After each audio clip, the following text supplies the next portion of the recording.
While you are joined to the conference. The conference is now being recorded. Conference call. Please signal an operator by pressing star then 0 on your touchtone phone.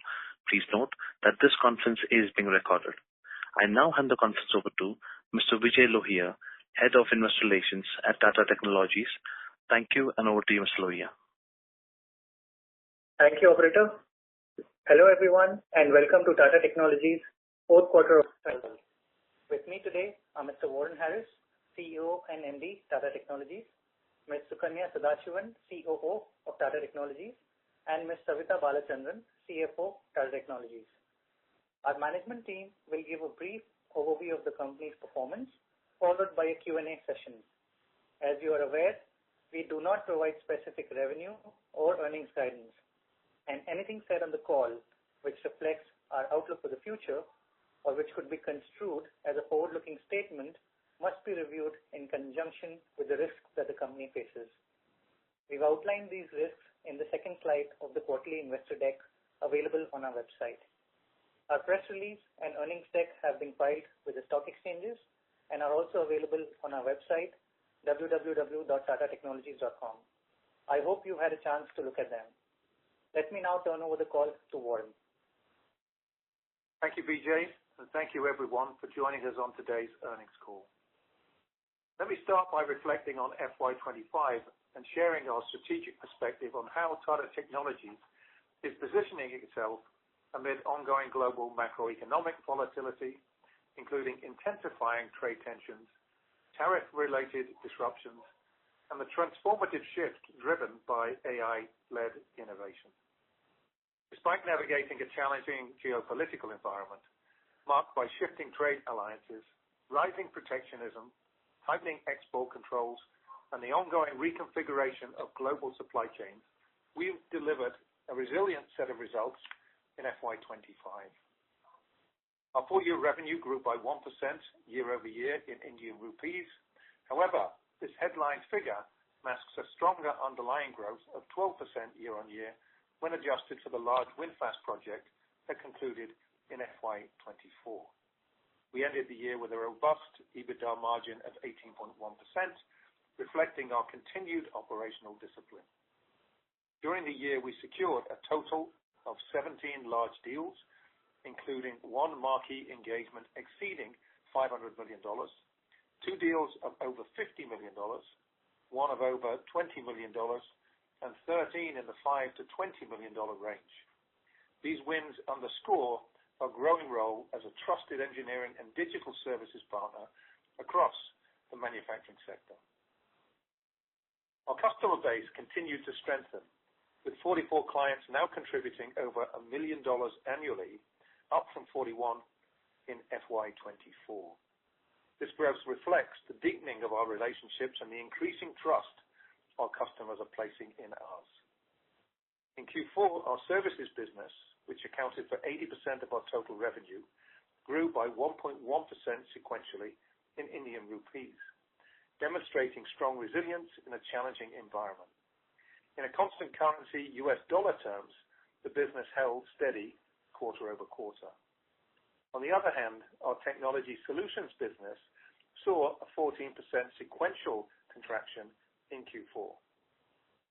This decline was primarily due to a slight reduction in discretionary spend that impacted our products business and infrastructure readiness challenges within several state ITIs in India, which impacted our ability to execute against the growing education order book. Margins remained strong, the EBITDA improving 40 basis points sequentially to 18.2%. Profit before tax rose, however, by 14% quarter-on-quarter, while net income during the same period grew 12%. Notably, we recorded a net benefit of 12 crore rupees from our BMW joint venture in Q4. This accounted for 4.6% of our pre-tax profits. We anticipate that this JV will play an increasingly significant role in driving our net profit and associated earnings per share in FY26. The global ER&D sector is currently navigating a dynamic landscape marked by both growth opportunities and geopolitical challenges, particularly as it pertains to ongoing tariff and trade tensions among major economies. Whilst the situation remains fluid and various outcomes are possible over the coming years, the strategic positioning of key nations is poised to reshape manufacturing hubs, disrupt global supply chains, and raise input costs for some manufacturers, while simultaneously creating new opportunities for others. In response, we expect manufacturing companies to accelerate strategic moves towards regional diversification and cost-efficient innovation. Despite short-term uncertainties, the ER&D industry continues to demonstrate strong resilience and adaptability. We believe that this environment favors agile engineering service providers like Tata Technologies, who can help clients pivot quickly and effectively. Although we anticipate continued uncertainty over the next couple of months, leading to short-term delays in customer decision-making, we believe that companies will maintain investment in new products and manufacturing capacity to secure their long-term competitiveness. We are proactively positioning ourselves to be the trusted partner that the manufacturing sector will need in this evolving environment. In support of this, specifically in March, we announced organizational changes to strengthen customer collaboration and accelerate innovation and growth. These changes included a new customer-centric organizational structure and dedicated account teams for our top 20 accounts. The appointment of a new executive leader to manage our strategic partnership with Tata Motors and JLR. We strengthened our leadership of our embedded electronics and software business to ensure end-to-end ownership of sales, solutioning, and delivery. We implemented dedicated leadership for our aerospace and industrial heavy machinery verticals to improve focus and the relevance of our sector offerings. And we also invested in a series of IP that included AI, IP-led solutions, and smart manufacturing platforms. These changes will allow us to act faster, innovate deeper, and scale smarter in response to the changes that are likely to define the manufacturing sector in the future. Let me provide an overview of demand trends across the three industry verticals in which we operate. As I said before, in the automotive sector, the macroeconomic environment remains dynamic, shaped by ongoing geopolitical shifts and evolving regulatory landscapes. In the US, OEMs are increasingly embracing a more balanced propulsion strategy, sustaining investments across internal combustion engines, hybrids, and electric vehicles as consumer preferences and policy signals remain mixed. In Europe, uncertainty surrounding tariffs and evolving industrial policies, especially in response to competition from China, has led to delays in key investment decisions. However, we are beginning to see the early signs of foundational investments and the green shoots of improvement. While near-term caution persists, we remain optimistic about medium to long-term ER&D investment in the automotive industry. Continued innovation in electric, autonomous, and sustainable mobility is expected to be a key growth driver. Our strong domain expertise, expanded software-defined vehicle offerings, and AI-led solutions across the product lifecycle position us well to support OEMs and suppliers as they recalibrate for the next phase of mobility transformation. In contrast, demand in the aerospace and industrial heavy machinery sectors remains robust. Our aerospace business posted 8% sequential growth in Q4 and nearly doubled its revenues in FY25 compared to FY24, supported by a healthy order book and strong execution. We are confident that this momentum will carry forward into FY26. On the deal signings front, we closed 3 large deals in Q4, including one exceeding $50 million.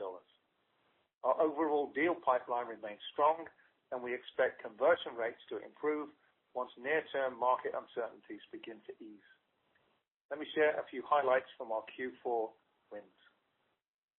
A prominent North American electric vehicle manufacturer has engaged us to modernize their enterprise resource planning systems, This digital transformation initiative is focused upon improving operational efficiency, boosting supply chain transparency, and enabling scalable growth in line with their rapid expansion.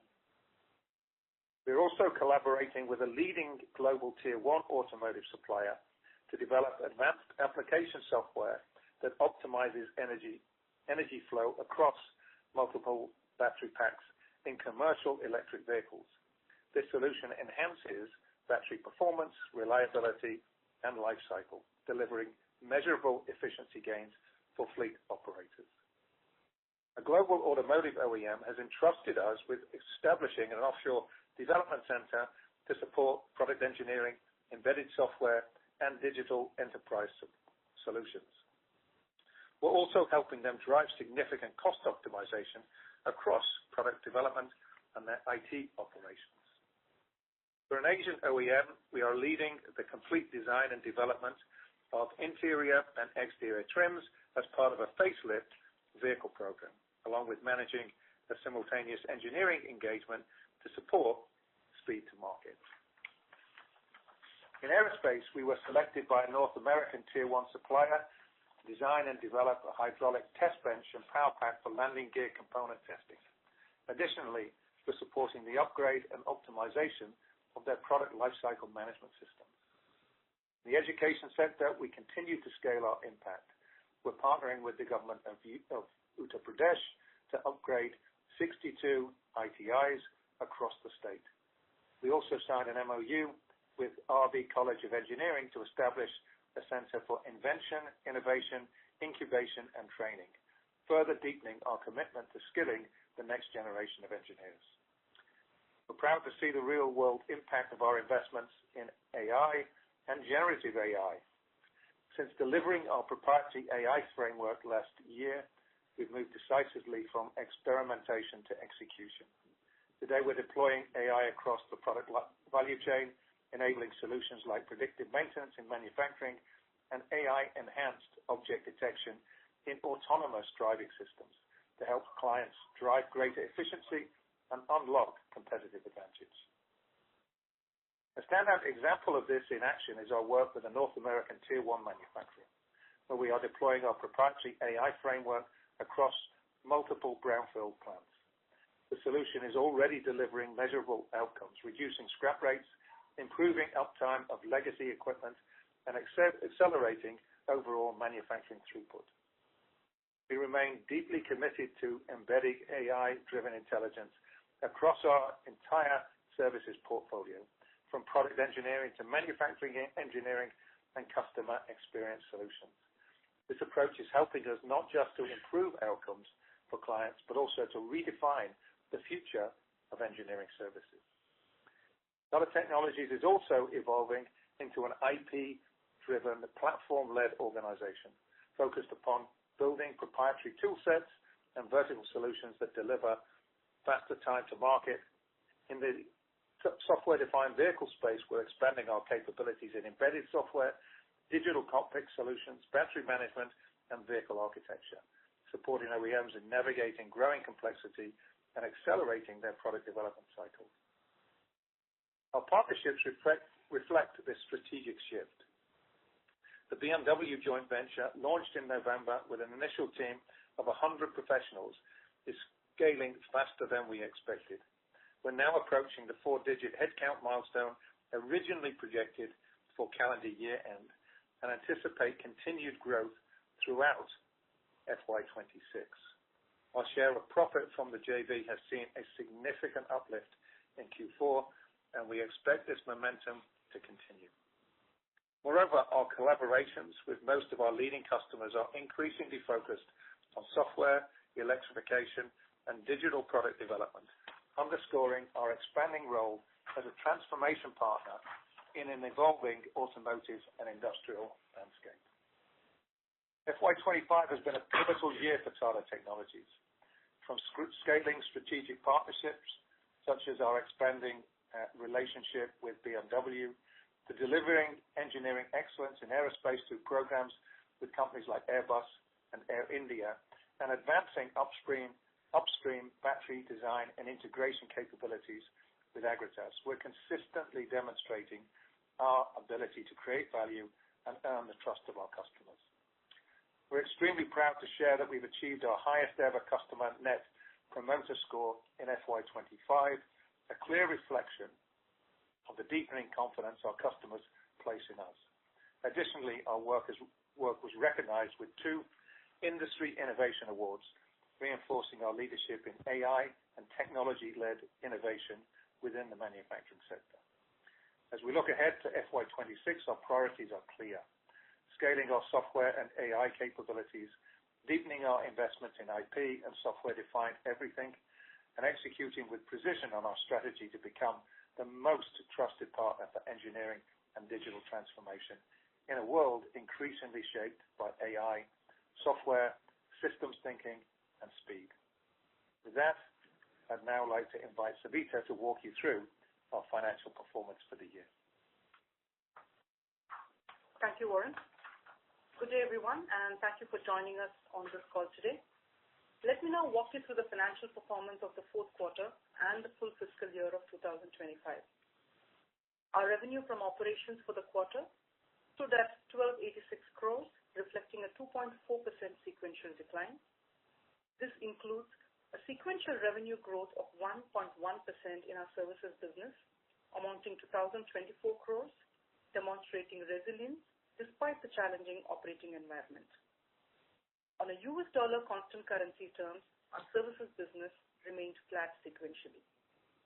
The reduction in the headline revenue, therefore, was entirely driven by the contraction in our technology solutions business, which recorded a degrowth of 14.1% during the quarter, with the product services decreasing by 7.7% and the education business experiencing a much sharper drop of 20%. You may recall that our products business traditionally experiences a stronger performance in the third quarter. This success creates a challenging sequential comparison for Q4. Meanwhile, our education business encountered hurdles due to delay in infrastructure readiness from our customers in the public sector. The digital EdTech approach depends on fully functional labs within the academic institutions that we collaborate with, and the construction delays that we saw in Q3 continued into this quarter as well, which negatively impacted the bookings for Q4. However, we do anticipate a gradual recovery once these projects resume, with the momentum building into fiscal 26. As far as the full fiscal year of 2025 is concerned, our revenue from operations grew 1% year-on-year, reaching a number of 5,169 crores. The services segment, accounting for 78% of the total revenues, witnessed a similar 1.1% year-on-year growth, reaching a total of 4,027 crores. It is important to note that this fiscal year faced a challenging year-on-year comparison, primarily due to the completion of the major full vehicle programs for our Southeast Asian clients in fiscal 24. In the previous fiscal year, this account contributed over 14% of our services revenue, while in fiscal 25, the contribution declined to a low single digit. Excluding this impact, the core services business demonstrated resilient performance, recording a 16% year-on-year growth in rupee terms, reaffirming the strong underlying health of our operations in this fiscal year. This was fueled by strong growth amongst both anchor as well as our non-anchor customers. Our technology solutions segment saw a revenue growth of 0.6% year-on-year to 1141 crores. And despite the Q4 lumpiness, the education segment was up 6.8% for the full year. In contrast, the product business experienced a 7.6% year-on-year decline. I am, however, extremely pleased with the operational discipline our teams have demonstrated throughout the quarter, resulting in a sequential improvement of 40 basis points in the EBITDA margin, bringing it to 18.2%.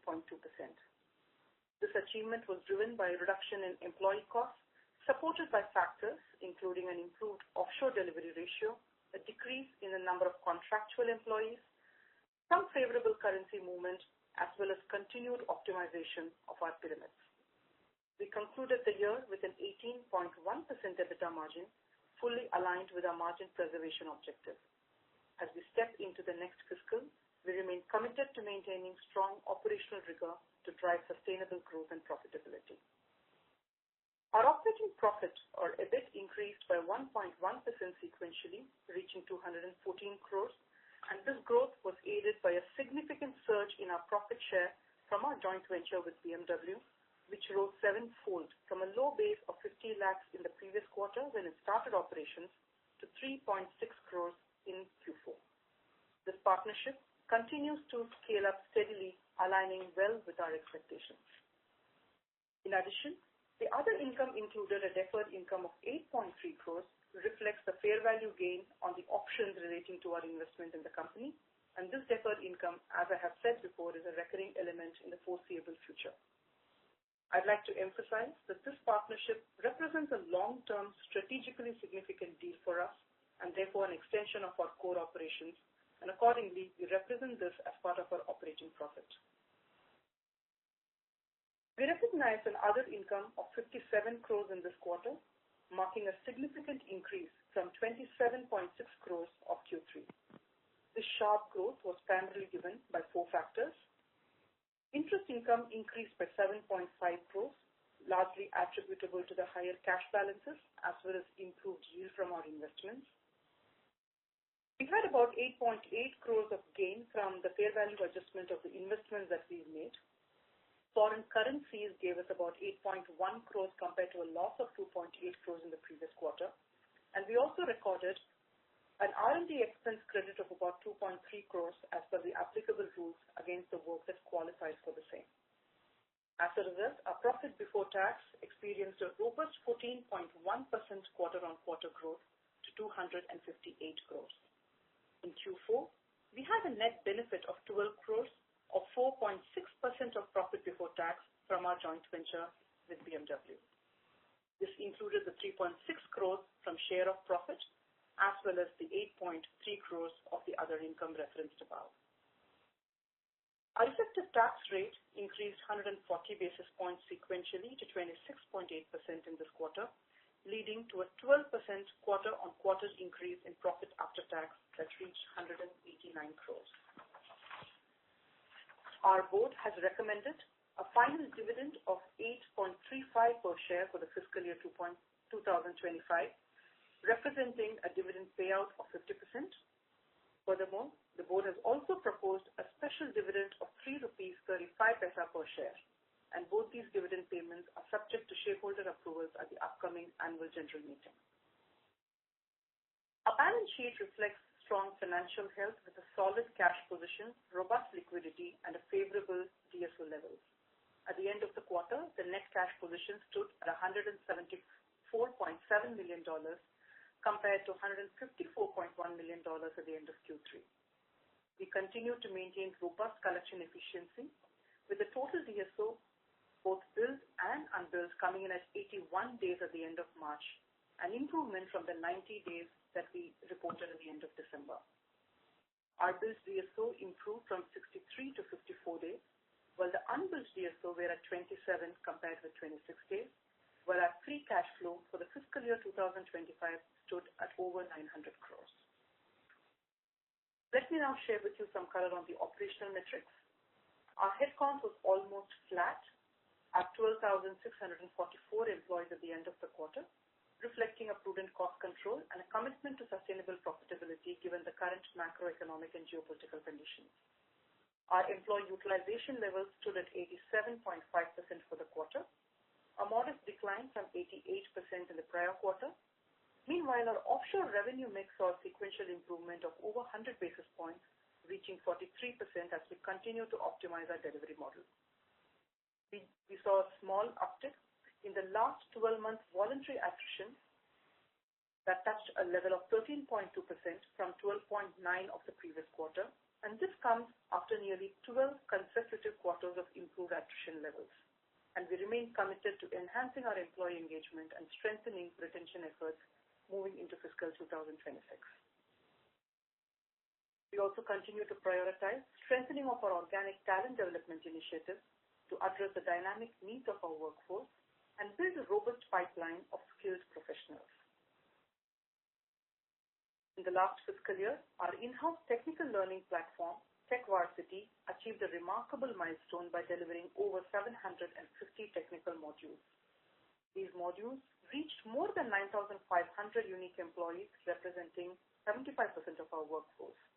To accelerate expertise in the critical next-generation competencies that are essential for our growth, we introduced specialized learning initiatives focused on generative AI, software-defined vehicles, and cybersecurity. And I'm proud to share that over 60% of our engineering talent is now equipped with AI readiness, paving the way for innovation and excellence in the evolving technological landscape. In conclusion, I'm pleased with our unwavering commitment to rigorous execution, which enabled us to preserve our margins despite operating in a demanding environment.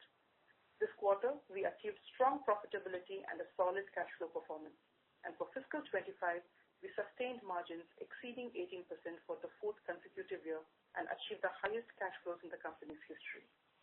Moving forward, we remain committed to maintaining this operational discipline while making thoughtful and required investments in talent and capabilities to drive our long-term value for all our stakeholders. With that, I thank you for your time, and we can now open the floor for questions. Thank you. We will now begin the question and answer session.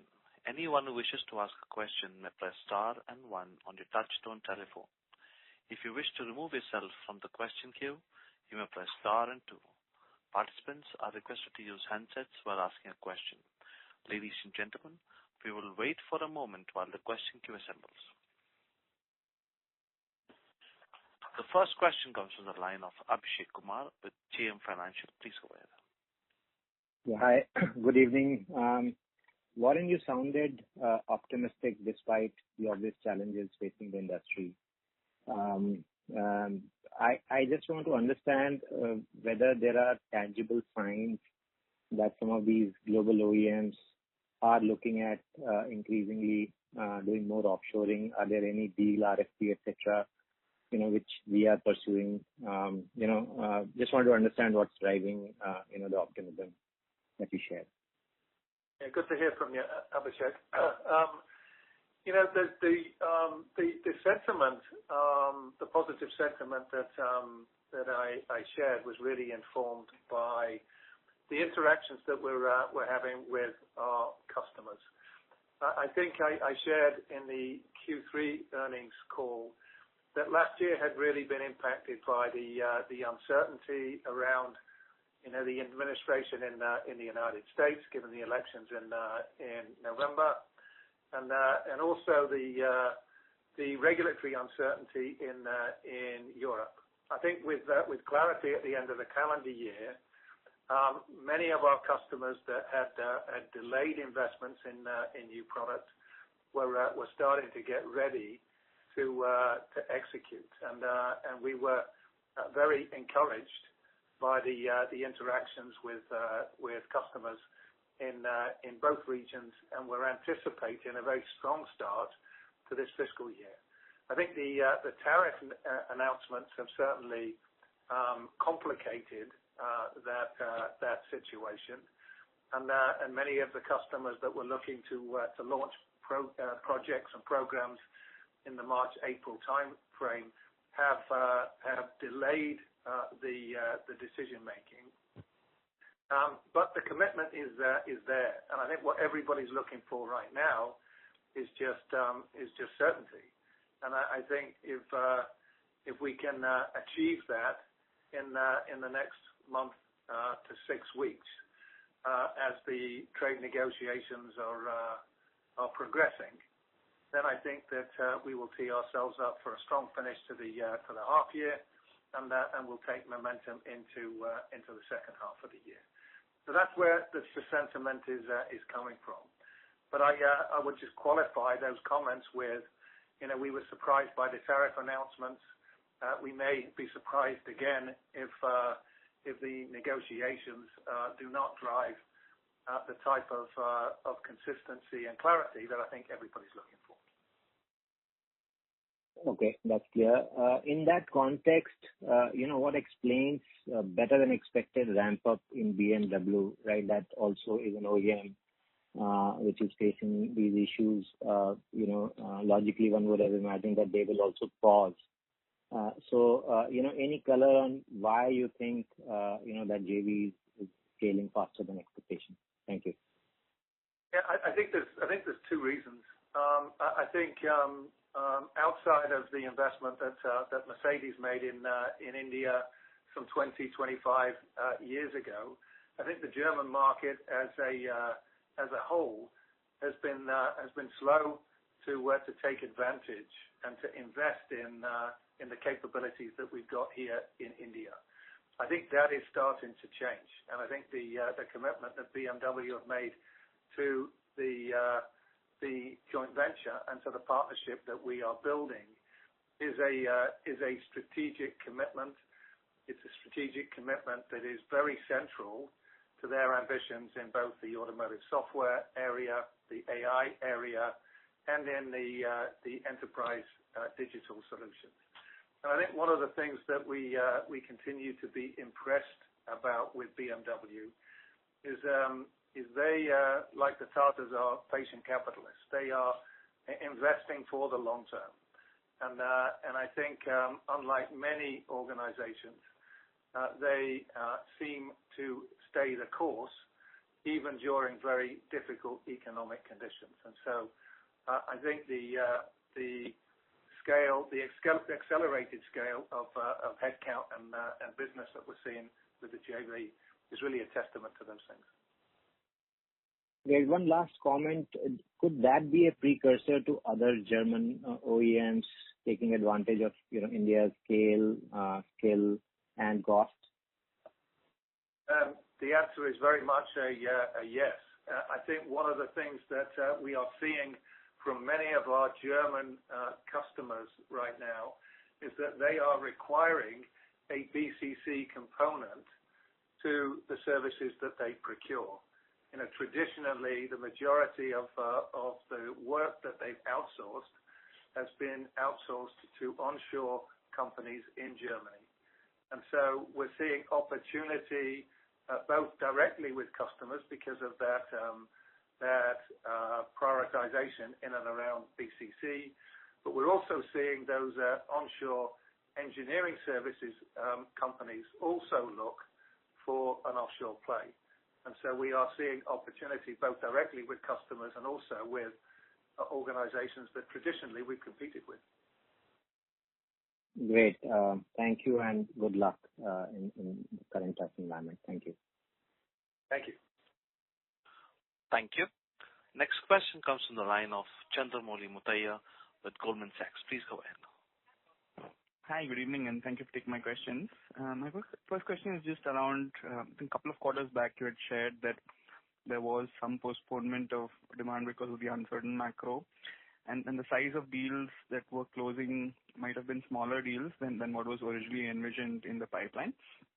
So just trying to understand, based on some of the conversations you've had recently with clients that you highlighted, are you getting the impression that once there is clarity on the regulatory environment and the tariff environment globally, the trade environment globally, some of these deal sizes might start bouncing back up, or is that something which is a little more of a more medium-term kind of journey based on the tone of conversations you're having? I think that you've interpreted the comments that I've made in exactly the way that we see it. We certainly saw towards the end of the last fiscal year conversations and planning that gave us confidence that deal size would increase and behind that momentum would build. Obviously, that's been somewhat tapered by the recent announcements from the United States. But again, I think after the initial shock, there is growing confidence that clarity will be brought to bear in the next month or so, and those plans that we were expecting to close in March and April will likely be closed towards the end of Q1 and as we move into Q2. Got it. That's helpful. Just to build on that, there's also been this theme of potential cost-cutting related spending, which some of the Indian IT services and ER&D companies might benefit from in this sort of uncertain macro, maybe slower growth environment temporarily. So is that also a theme which you're seeing some additional business opportunity in beyond sort of the traditional services that you cater to? Yes, I think so. And I think the example that I just provided about Germany is really a testament to that. I think the fact that they are looking for a BCC component to the services that they procure is that they want to bring down the unit cost of what they have traditionally positioned with the German engineering service providers. So we do not expect headcount increases within our customers. I've commented before that as the clock speed of technology change accelerates, we're expecting our customers to concentrate on what is core to the DNA of their brand and their competitive position, and more will be outsourced to organizations that have a nexus and a footprint in territories like India. So we think we're incredibly well positioned. We're obviously doing our best to navigate the short-term context in which we're operating, but we remain quite bullish for the medium term and very bullish in terms of the long term. Got it. That's helpful. And just last question is around your anchor versus non-anchor customers. So you have done a great job of reducing dependency on your anchor customers over the past 4 to 5 years. So just trying to understand, in this sort of macro environment, some of your anchor customers have more domestic exposure, which might not be as impacted as maybe the globally exposed business. So if you could just share some color on anchor versus non-anchor, what the sort of growth opportunities that could be on a relative basis, that will also be helpful. Again, I think you have understood the circumstance extremely well. You know, we're seeing Tata Motors continue to invest and accelerate their commitment to expanding their product portfolio. That is providing tailwinds which we are intersecting with. You know, JLR sits outside of India and is exposed like everybody else to the uncertainties in Europe and the United States, which is their largest market. So they are impacted in the same way that everybody else is. But Tata Motors has demonstrated resilience through the uncertainties that we've been grappling with over the last 6 to 9 months. Got it. That's helpful. Thank you very much, and all the best. Thank you. Thank you. Next question comes from the line of Rajiv Berlia with Citigroup. Please go ahead. Yeah. Thank you for the opportunity.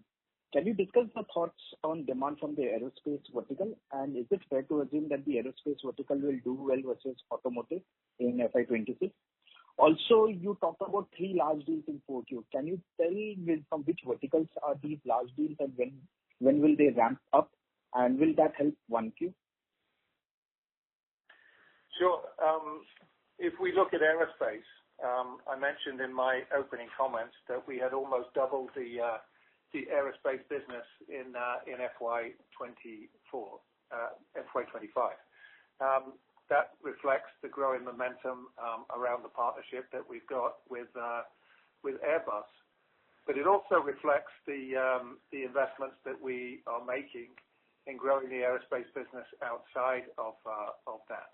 And in North America, we've secured business with 2 large propulsion manufacturing players, and that business has grown at a very healthy clip over the course of the last 12 months, and we expect momentum to continue. So our aerospace business today has certainly not been impacted as automotive has by the issues that relate to regulatory uncertainty and the policies from various governments in different parts of the world. And one of the things that we are seeing in aerospace is that the sponsorship and the credibility that we're building with organizations like Airbus is now precipitating in terms of introductions to organizations within their supply chain. One of the big challenges within certainly Airbus and Boeing is that they cannot satisfy the demand at the moment. So manufacturing throughput is a major issue, and we're addressing that through work that we're doing directly with Airbus. But we're also now starting to leverage, again, the credibility, the understanding, and the capability that we're building within the supply chain. And we won a couple of large deals in FY24 that are directly related to the sponsorship that we've received from Airbus. As far as the large deals that we have won, and I cited in my opening comments, we are deploying an AI solution for a tier one automotive company that has the potential to extend to more than 100 plants for that tier one automotive supplier. We are at the moment going through the discovery exercise to identify the opportunities for improvement, where we can deploy sensors, how we can leverage our AI framework to identify insights that will improve manufacturing uptime, again, improve and accelerate manufacturing throughput, and also address things like scrap rates. So that engagement is right at the initial stages, and we expect that to scale. We won a complete package here in Asia for interior and exterior trims. It's a mid-cycle refresh activity. Again, that business was won at the end of Q4. We're just in the initial stages, and so we're expecting that to ramp. And we also have made a number of comments about the challenges that we've had in the education sector, given the readiness that we've had with regard to labs and the infrastructure that's required for our digital proposition. But we are continuing to win large deals, and our order book continues to expand. And so these infrastructure issues that we expect to be addressed in the next couple of months should see the education business scale as we move through the year. Last question from my side. This 50 million deal which you announced in 4Q, is it in the education sector? Sorry, could you repeat that? The 50 million deal which you had announced in 4Q, is it in the education vertical? No, it is not in the education. Thank you. Thank you. Next question comes from the line of Chirag Kacharia with Ashika Institutional Equities. Please go ahead. Hello. Yeah, I have a couple of questions. So one of our top clients yesterday in their earnings call mentioned that they are focusing on Asian market and considering India and Indonesia for their assembly plants, and also news articles referring that from June this year, their India plant is going to start the production. So how would this will benefit us in terms of margin and getting the business getting more volume from this account? If, let's say they are actively considering Asia for their volume target which they have mentioned yesterday in their earnings call. Yeah. And we continue to work hard to protect and evolve the relationship with that organization. We're very proud of the work that we have done for them. We're very proud of the impact that the products that we have developed have had with the markets that they are selling that product into. We are continuing to explore new ways of being able to help them execute their strategy. That includes new products. It also includes the investments that they expect to make in adding to manufacturing capacity. I think at this stage, there is no definitive plan that they have as far as manufacturing capacity is concerned. I think there's a number of things that are teed up, but I think they will be waiting for market conditions to improve before commitments of capital are made. And second, on our parent, the Tata Group, the Tata Motors also stated that they are facing some competition from other players in the EV category, and they're considering more this IC-based cars. So does that anyway impact our volume with them also? Yeah. I think if you look at the Tata Motors strategy, I think it will obviously be a strategy that will flex and adjust to market conditions and the evolving regulatory framework in which they operate. Having said that, if you pick up on the public statements that Tata Motors have made, they are continuing to commit themselves to maintaining a market leadership position in EVs. They are looking to expand their portfolio. They are looking to go up market in terms of some of the segments that they support. All of those things will provide opportunity for Tata Technologies, both in terms of product engineering, in terms of helping them bring on additional manufacturing capacity, and in terms of helping them digitize their entire enterprise. So we are very proud to be a partner of Tata Motors, and very proud of the performance that we have delivered in support of the breakout performance that we've seen from that organization over the last 3 to 5 years. Thank you. Thank you. Next question comes from the line of Bhavik Mehta with JP Morgan. Please go ahead. Thank you. Warren, can you talk about how the demand headwinds are playing out across different geographies in terms of, US, Europe, and Asia? How is it different? And based on client conversations right now, where do you expect the recovery to be the fastest over the next 6 to 9 months?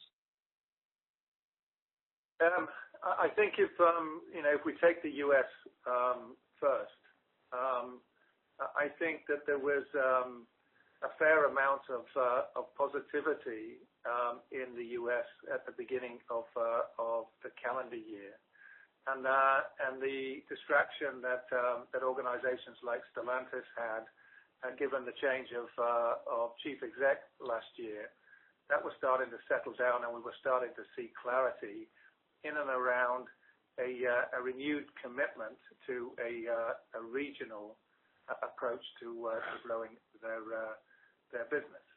That is all. They have to build resilience into their supply chains, and so we're seeing some repatriation of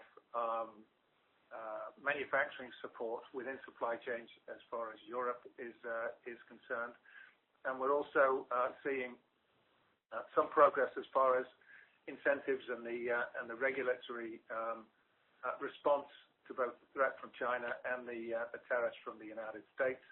And so we're starting to see some green shoots of improvement there, but it is again tempered by the fact that everybody's still waiting for the tariff situation to play out. I was in China at the beginning of this week for the first day of the auto show, and the Chinese market seems to be immune to what's happening in the rest of the world. Everybody's pressing ahead and investing as if there is no uncertainty about the future. And I think if there's a topic that is top of mind for Chinese OEMs, it's how do they internationalize both their products and their IP, given the constraints as far as regulations are concerned. So different sentiments in different parts of the world, But everybody right now is waiting for clarity on the tariff front, and for all of us, the sooner that comes, the better. Okay, got it. Thank you. Thank you. Next question comes from the line of Kunal with Bank of America. Please go ahead. Great. Thank you. Hi, Warren. A couple of questions from me.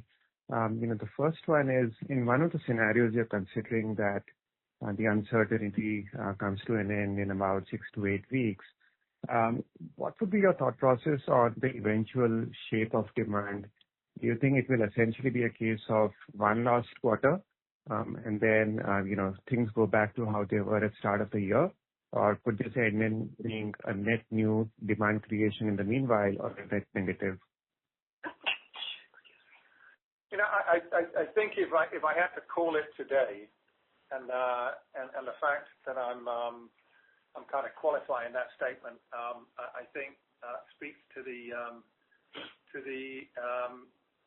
genuine uncertainty that is out there. But if I have to call it today, I would suggest that we will get clarity in the next 6 to 8 weeks, and we would return to the type of environment that we anticipated at the beginning of the fiscal year. So we expect improvement from Q2 to Q3 and to Q4. We are still optimistic about our prospects for this fiscal year. Now, we were surprised by the tariff announcements and surprised by the magnitude of the announcements that were confirmed, and it wouldn't be too much of a shock if we were surprised again. But I think, given the reaction of the financial markets, given the balance that we're now starting to see from multiple stakeholders, my view would be that common sense would prevail, and we'll see some certainty at the end of the first quarter. Right. And meanwhile, on your large deal pipeline, do you still have enough in late stages where we could sort of see more conversions like the one you got towards, within Q4? Or do you think that further closures of deal sizes like that would be contingent on more clarity or certainty returning to the market? We have a lot of big deals lined up. A lot of large deals that we anticipated that we would close at the beginning of the calendar year. We've seen those decisions get pushed out. We would anticipate, if there's clarity, that those deals would get closed. Now, with any type of deal, time is always something that you worry about. When deals get pushed out, there is always the opportunity that the customer has to go in a different direction.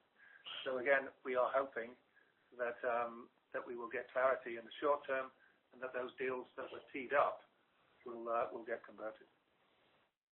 Got that. And then the final one for me: Are you okay to be flexible on pricing till you have demand uncertainty, or that's something that you would rather want to hold at the level you already are at? I'm sitting next to my CFO, and so I'll qualify my comments. But no, I think one of the reasons that we've managed to maintain margins throughout the choppiness and the volatility of FY25 is the fact that we've been very disciplined on the pricing front. And whilst there are situations where we've used pricing as an entry strategy into different customers, I think for the most part, the discipline and the rigor that has surrounded our pricing approach is something that we're committed to and something that we expect to maintain. Great. That's good to know. Thanks, Warren. Thank you. Ladies and gentlemen, we have reached the end of question and answer session. I would now like to hand the conference over to Prateek Rampuria for closing comments. Thank you all for joining us on today's call. We hope we've addressed most of your questions. If you have any additional queries, please feel free to reach out to our investor relations team, and we'll be glad to assist you. Wishing you all the best, and goodbye here from all of us. Thank you. Thank you. On behalf of Tata Technologies, that concludes this conference. Thank you for joining us. You may now disconnect your lines.